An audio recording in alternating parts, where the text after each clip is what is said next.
Nothing up this sleeve. Nothing up this sleeve.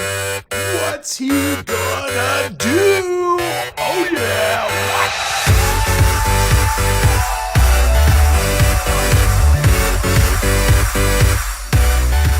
All right, everybody. Welcome to Main Street Live. It's so good to see you all here today. Have we got an incredible story for you?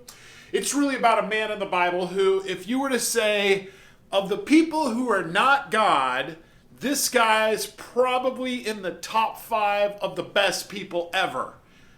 However, this guy made mistakes. Not only did he accidentally make mistakes, but he made major choices to do what was wrong and very evil, which is amazing because our focus needs to be on God, not on people. Well, we're going to talk about sin. And you say, oh man, sin, what's sin? Well, sin is officially missing the mark.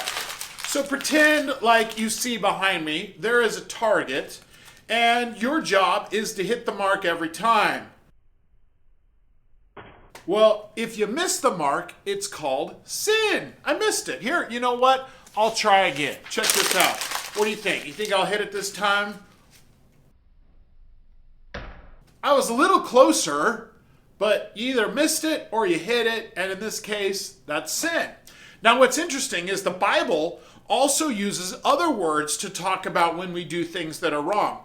There's iniquity, and that's doing your own thing, and then there is transgression, and that's where you go beyond what you're supposed to do. So, for example, you're like, okay, you want me to hit the mark?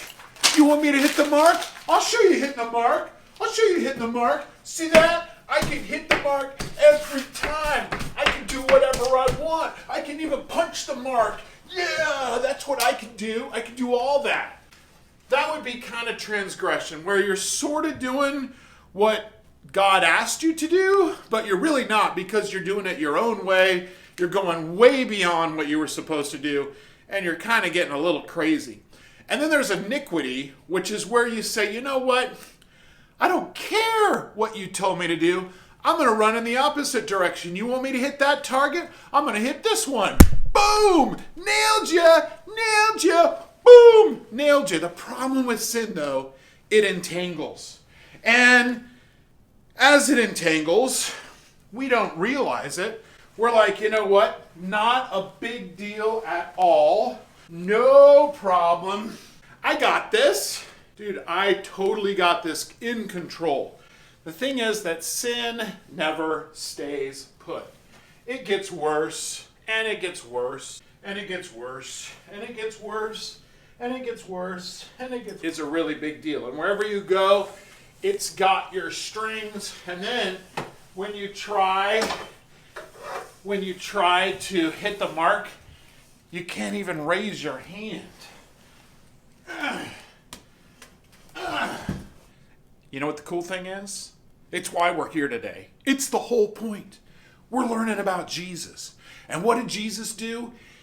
He never sinned. He never did what was wrong. And by his dying on the cross, he cuts the strings that entangle us to sin. He gives us the freedom to do what's right.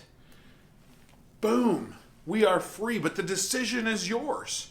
You have to respond to him. Today, as you listen to this lesson and you hear about a guy who was supposedly pretty amazing, and then you see how bad he got, think about yourself and say, you know what? Do I need to respond to God? Well, you turn and you follow him. And you take the next step, whatever that may be. So boys and girls, I need you to sit up straight. I need you to point your nose right to the front. And I need for you to freeze until your teacher tells you what to do next.